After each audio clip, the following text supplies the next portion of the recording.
Dumelang bathopi mo kgaolong ya Karen Qorotsang. Ke mokhanselara wa kgaolo re ke apoletswe. Ke ne ke le itsise gore beke e tang ka di 12 ke tabe ke na le kgota meeting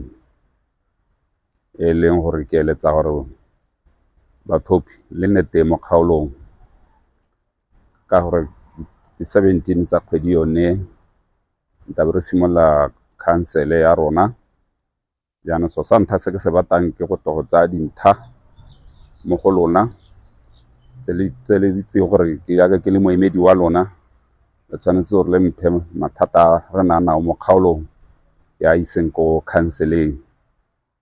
Jaanong kana boammaaruri ko gore re na le bana konte ba berekelang konte le bana ba dikgaolo ya kare ba ke eletsa le bone gore bosiong jwa bone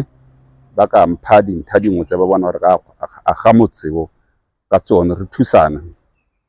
kana motswana re moruto wa isi ga wele. Jaanong ka gone mantso one yang ba gaetsho ke ne ke le laletsa gore o go le teng mo phuthegong e ka di 12 re to go buisana, mme ke letso ya me go gore before ke simolola phuthego e ke etele maphata a teng mo kgaolong jaaka hostele, sekolo le clinic bo veterinary hela jalo gore ke utlwe mathata a dikgaolo a bone le bone gore ke utlwe gore ba tlhoka mo se puso e ka ba thusang ka sone. Tsa gore dikgatsa me ga di telele ba gaetsho ne ke le laletsang phuthego yone eng hela ke a leboga.